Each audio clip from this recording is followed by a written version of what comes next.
অনূর্ধ্ব-19 নারী টি-20 বিশ্বকাপে বাংলাদেশের গ্রুপ পর্বের নিজেদের দ্বিতীয় ম্যাচে আজ তারা অস্ট্রেলিয়ার বিপক্ষে মাঠে নেমেছিল।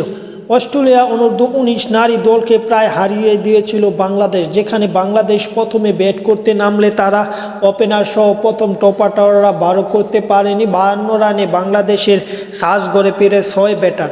পরবর্তীতে অধিনায়কের ভিত্তিতে বা সবাই মিলে লোয়ার অর্ডার মিলে নির্ধারিত 20 ওভারে মোটে 91 রান সংগ্রহ করতে পারে।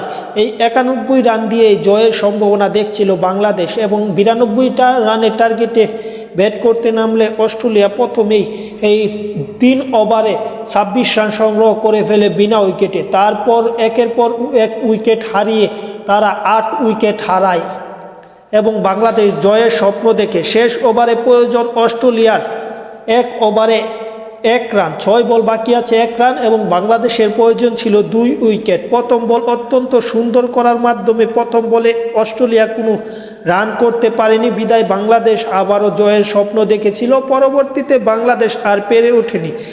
দ্বিতীয় বলে অস্ট্রেলিয়া ঠিকই জয়ের সূচক রানটা করে নেয় এবং এই রানটার মাধ্যমে ম্যাচটিতে তারা 2 উইকেটের ব্যবধানে জয় পায় এবং 2 উইকেটের ব্যবধানে জয় পেয়ে ডি গ্রুপে বাংলাদেশের পয়েন্ট টেবিলে 4 পয়েন্ট নিয়ে শীর্ষে এবং বাংলাদেশ 2 পয়েন্ট নিয়ে আছে পয়েন্ট টেবিলের দ্বিতীয় স্থানে। 3 নম্বরে আছে কে তা জানাবো, তার আগে চ্যানেলটি সাবস্ক্রাইব করে পাশে থাকুন এবং পরবর্তী ভিডিও দেখার জন্য চ্যানেলটি সাবস্ক্রাইব করুন এবং ক্রিকেট বিশ্ব, ফুটবল বিশ্ব সহ বিপিএল ক্রিকেট সহ যত খেলাধুলার আপডেট আছে সব জানতে চ্যানেলটি সাবস্ক্রাইব করে পাশে থাকুন। ধন্যবাদ সকলকে। পরবর্তী ভিডিও এই চ্যানেল থেকে নিয়ে যাবেন। আবারও বলছি ধন্যবাদ সকলকে।